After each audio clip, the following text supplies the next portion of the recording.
Hey lovelies, welcome back to my channel Talks with Loveline, and in today's episode we'll be discussing abstinence. Okay, I know I thought about it and I'm like, how can I talk about addiction without really talking about abstinence? So yeah, here we are discussing abstinence today. So let's dive right into it. So when you hear of abstinence, don't lie, what's the first thing that comes to your mind? I know for so many of us we talk about abstinence from drug or abstinence from sex. In fact, let's be factual.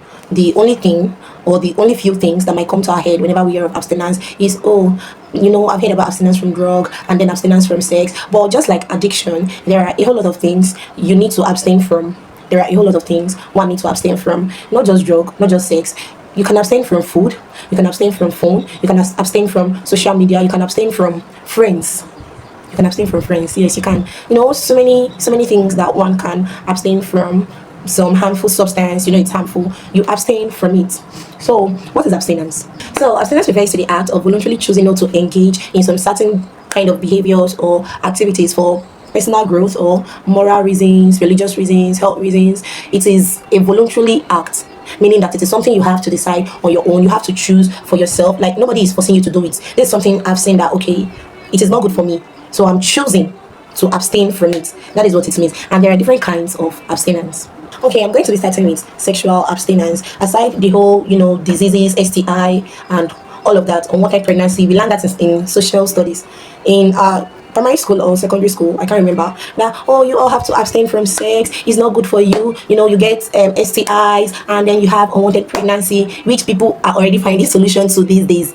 So, aside that, my beloved Christians, my fellow Christians that are Christians, will know that abstinence from sex, especially premarital sex, is something we all have to do to keep the law of our Father, our Heavenly Father. I mean, it's a sin in the Bible.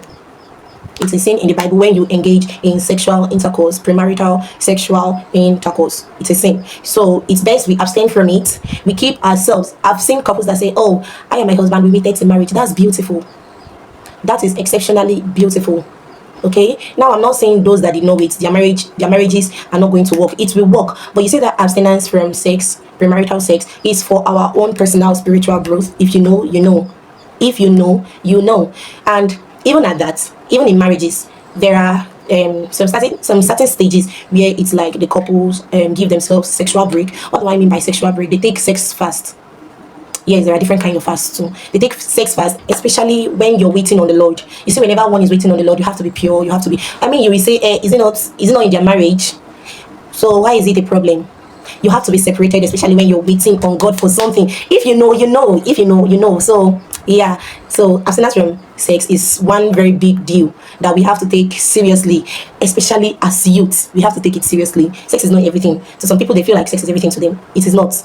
Okay, it is not. Get a life and leave sex alone. Okay, and then we have substance abstinence. I remember in my last video I made mention of some people, they've gotten so addicted to some kind of substance that they really can't do anything without taking it. They can't even eat breakfast without having that substance first.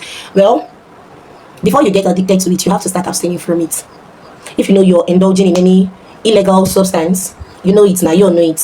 So if you know you're indulging in any substance that is harmful for your health, your lungs, alcohol, believe it or not, people get addicted to drinking alcohol. That is why there are drunks out there. That's why you see those drunkards out there, because they've gotten addicted to it and they can't live their life without drinking. So it's best you start abstaining from it, especially when you remember that, okay, this stuff I'm taking, it's not beneficial to me. It's not adding anything to my health. What does it do? Some people will say, drink and forget your sorrow. Maybe after drinking and keeping the bottle, you sleep and wake up, your sorrow is waiting for you. That's the bitter truth. You are not forgetting any sorrow. It's waiting for you. It's waiting for you. So what is your reason for drinking? What? I just drink to cool off. I just drink because so many things are disturbing me, and when I drink, it goes away. It does not go away, Coco. It is not going anywhere. That thing will still wait for you when your eyes are cleared. When your eyes are cleared. So what is your reason? So it's best to abstain from harmful substances. Then we have food abstinence. I know people be asking, which one is food abstinence again? It's just almost the same thing as food fasting. Remember I said one can get addicted to food. To believe it or not, it is happening. One can get addicted to food. You get my point? So when you food fast, that is literally the same thing as abstaining from food. Okay, you're keeping food away. Remember I said abstinence is a voluntary action of choosing not to engage. That means I'm choosing not to eat today, maybe for religious purpose or something, personal decision. which is still fasting. So I'm choosing not to eat today because I want to focus on my spiritual growth. I want to pray. I want to, fast and pray. That is food fasting. I'm choosing not to eat today because I want to fight that addiction. Let me see if truly I did not eat, if I will die. That's food abstinence. It's very okay to do that. And then there is digital and social media abstinence. Yes, there is digital and social media abstinence. This is one that I will tell many students to engage in, because in as much as we learn online, we learn with this beautiful technology, we learn with a whole lot of stuff online on social media, there are also the negative parts that is very harmful. I remember one time when I took social media break because it was like, okay, this is getting too much. I took a break. I froze all my social media app, and I saw that wasn't even enough.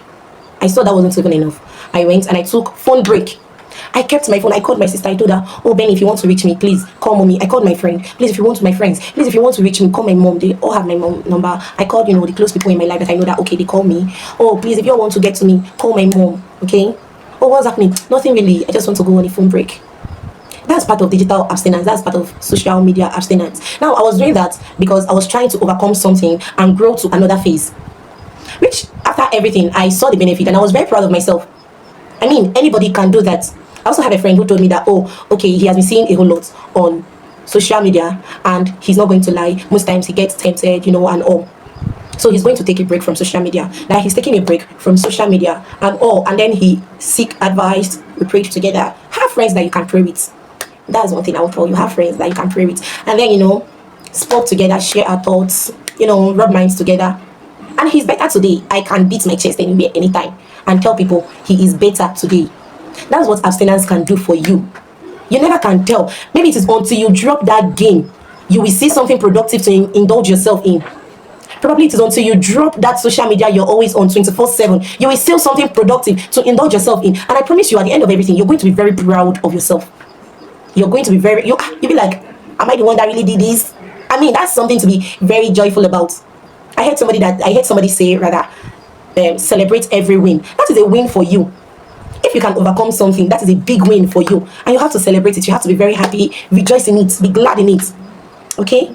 And we have friendship abstinence. This one is very personal to me because I think the Bible also says, show me your friend and I'll tell you whom you are.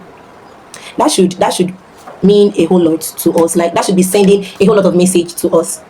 If you know you're not keeping the right friends, it's okay. It's very okay to start drawing back, finding your way back until you get the right friend. It's okay to have friends, so it's okay to have friends, but make sure that the circle you're having is they are sharing the same goal as you, both physical, spiritual. You people are sharing the same goal, financially, educationally, career-wise. Even if it is not like the same goal, you are having similar goals, so that you will not go and be keeping friends. Like, if, let me say, probably somebody like me now, and I'm keeping friends with somebody that party a lot. Why am I doing that? That's the life that person has chosen to live. It might be beneficial to them, it might not. But me, knowing the kind of person I am, why am I keeping that kind of friend? These are questions you're going to ask yourself. When you look at the kind of person you are and you look at the kind of person around you, you ask yourself, okay, me and this person, are we having similar thoughts? Are we moving the same lane? Are we going the same way? To help yourself and to also help that person. I mentioned earlier that you should have friends who you can pray together with, and that is a whole lot. I'm not going to lie. That's a whole lot. If the kind of friends you have are the ones that pressure you, haven't you seen the latest wig in town? See, this wig is this. Look at this phone is it. Look at this. Abstain, no. Abstain. Choose within yourself. Decide within yourself that, okay, this friendship is not good for me, so I'm not going to engage in it. I'm not saying you and that person should start keeping malice and all. No. You limit the way you speak with that person, you engage with that person. You get my point. You abstain from some certain friendship that are not beneficial to you. Friendship that will not make you grow, you abstain. Friendship that will not put you at that place you want to be. Friendship that are not productive, abstain. Okay, so let's discuss the benefits of abstinence. I know we already know that there are so many benefits of abstaining from these stuffs that are really not benefiting us, that are really not giving us any benefits. There are so many reasons to abstain from it. Number one is personal growth. You see, I don't know for you all, but personally, my personal growth matters a lot for me, because coming back in 2-3 months time and going back to check, I don't want to be in the same place. I don't want to be in the same place academically, spiritually, financially, physically. So I'm putting in everything I can do not to be in the same place. In the next 2-3 years, when I'm seated and I look back, I should be very proud of what I've been able to achieve. I should be very proud of the lives I've been able to touch. I should be very proud of what God is using me to do, what God has used me to do, and what He is using me to do. You get my point? So it helps in personal growth. It helps in spiritual growth. So many things I mentioned here. Is it so many things or literally all of it? I mentioned sex, abstinence from sex. It helps in spiritual growth. Substance abstinence, that is drugs and all. Believe it or not, it helps in spiritual growth. Believe it or not, it helps when you stop doing those things, when you abstain from. At least you worship God with a clear eye now, Abby. So it helps in spiritual growth. And then social media and digital abstinence, I think I mentioned that too. It helps too in spiritual growth, because that time you would be locked in on social media. You could actually use it to pray, even if it's for 10 minutes, even if it's for 30 minutes. You could actually use it to pray. So it helps spiritually to grow. And then I think I mentioned friendship abstinence. Yes, especially when you're not keeping the right friends. If you're not keeping the right friends, I promise you're not going to grow spiritually. Yes, that's just it. So you have to keep the right friends, people that will push you to do better spiritually, people that will encourage you, talk to you, pray with you. Those are the right friends. Those are the right people. And then I think that's it. Then spiritual growth. And then health-wise, sexual abstinence. Health-wise, you have to abstain from sex. Premarital sex, unprotected sex, especially if it is premarital. To avoid STI, I don't need to start mentioning them. We know them: gonorrhea, all those hepatitis B, HIV. You know them. You know them. And then what else? Substance abstinence. Health-wise too, we have to abstain from these very bad substances: weed, cigarettes. Even in the carton there, they wrote it, smokers are liable to die young. But some of you all are very stubborn. Some of you all are very, very stubborn. May God help us all. Because truly, it affects our health. All these alcohol we take and all.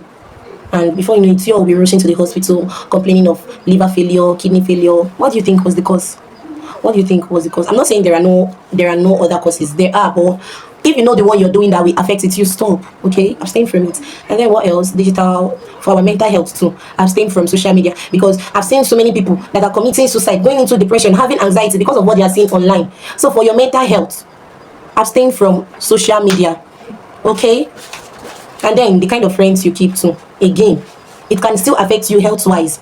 So if you know it is not beneficial to you, you abstain from it. These are the benefits of abstinence. You grow up, you grow well, spiritually, physically, mentally, health-wise. You're good to go when you abstain from all these things. Food, taking food fast, abstaining from food, especially when one is already addicted to it.